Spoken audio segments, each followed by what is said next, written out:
Today we tell about Ray Kroc, the man who helped make the fast food industry famous.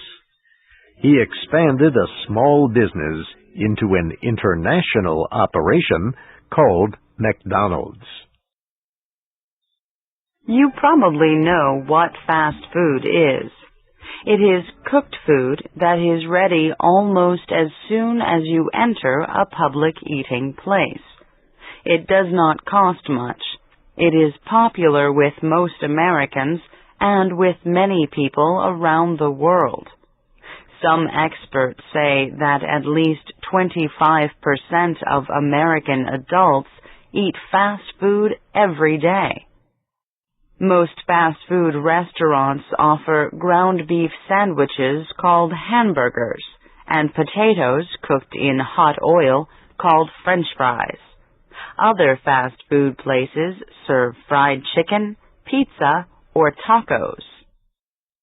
You see fast food restaurants almost everywhere in the United States.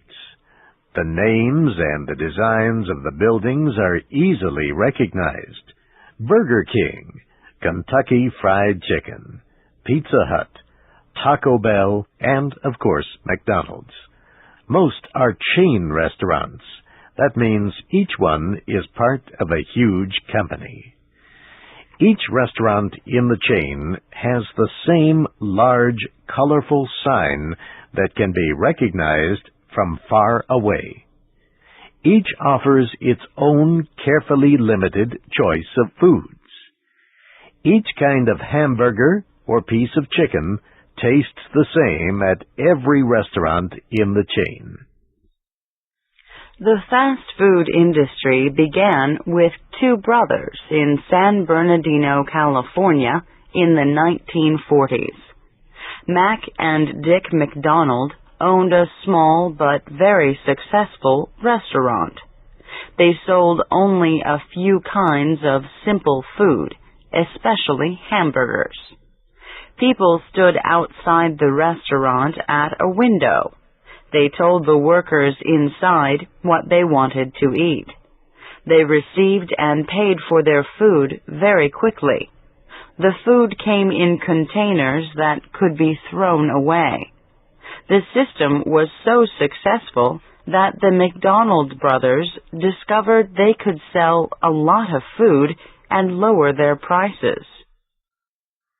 Ray Kroc sold restaurant supplies. He recognized the importance of the McDonald brothers' idea.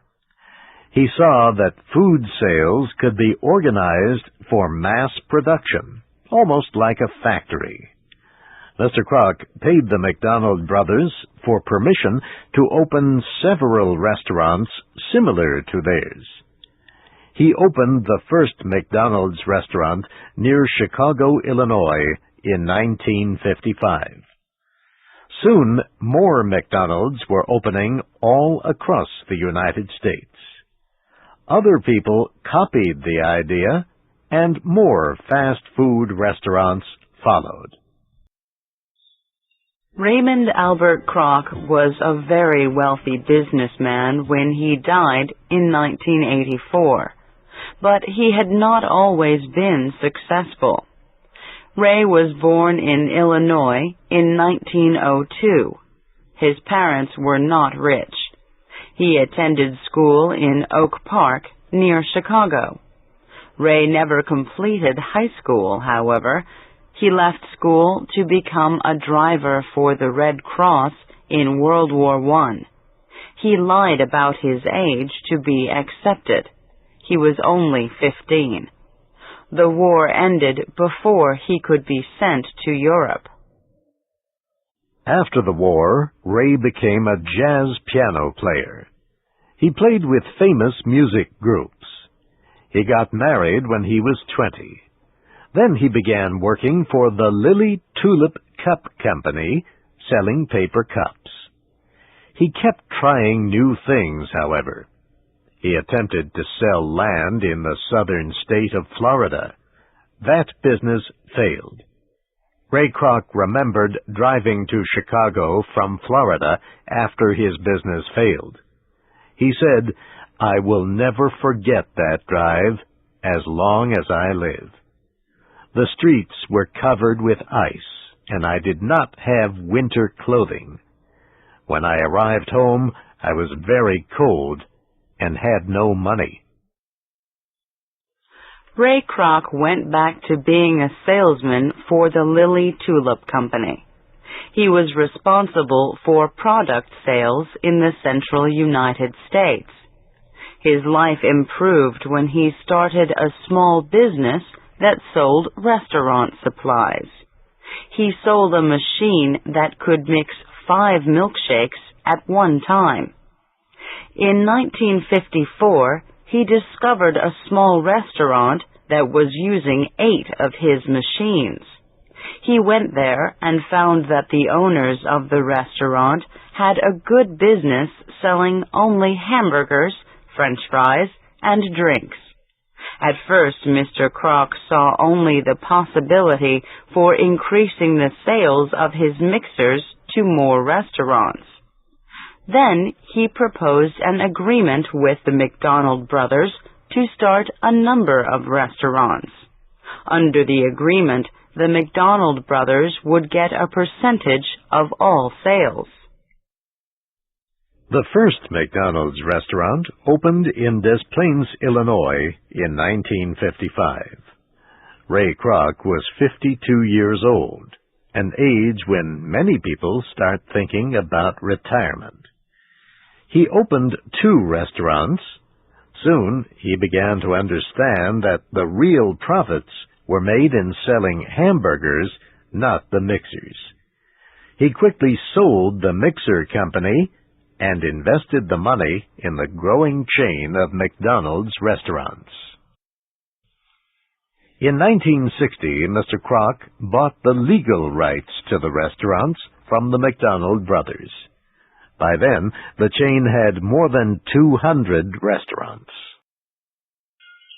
Fast food restaurants spread quickly in the United States because of franchising. Franchising means selling the legal right to operate a store in a company's chain to an independent business person. If the company approves, the business person may buy or lease the store for a period of years. Many people want to own a McDonald's restaurant, but only a few are approved. Each restaurant buys its supplies at a low cost from the parent company. Each restaurant also gives the company about 10% of the money it earns in sales. Today, about 70% of McDonald's restaurants worldwide are owned and operated by independent businessmen and women. Ray Kroc was good at identifying what the public wanted. He knew that many American families wanted to eat in a restaurant sometimes. He gave people a simple eating place with popular food, low prices, friendly service, and no waiting. And all McDonald's restaurants sold the same food in every restaurant across the country. Ray Kroc established rules for how McDonald's restaurants were to operate. He demanded that every restaurant offer quality, service, and cleanliness. People lucky enough to get a franchise must complete a program at a training center called Hamburger University. They learn how to cook and serve the food and how to keep the building clean. More than 65,000 people have completed this training.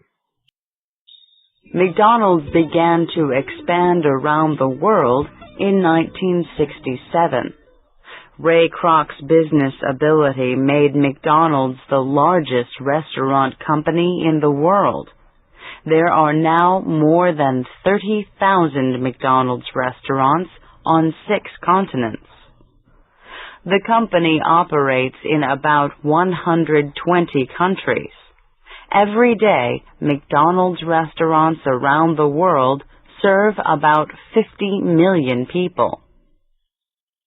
In later years, Ray Kroc established the Kroc Foundation, a private organization that gives money to help others. He also established a number of centers that offer support to families of children who have cancer. They are called Ronald McDonald Houses. Many people praised Ray Kroc for his company's success and good works. But other people sharply criticized him for the way McDonald's treated young employees. Many of the workers were paid the lowest wage permitted by American law. Health experts still criticize McDonald's food for containing too much fat and salt. In the 1970s, Ray Kroc turned his energy from hamburgers to sports. He bought a professional baseball team in California, the San Diego Padres. He died in 1984. He was 81 years old. That first McDonald's restaurant in Des Plaines, Illinois, was torn down. It was replaced by a store and visitors center that attempts to copy what was in the original building. Another museum in nearby Oak Park describes the life of Ray Kroc. Ray Kroc's story remains an important part of McDonald's history, and his way of doing business continues to influence fast food restaurants that feed people around the world.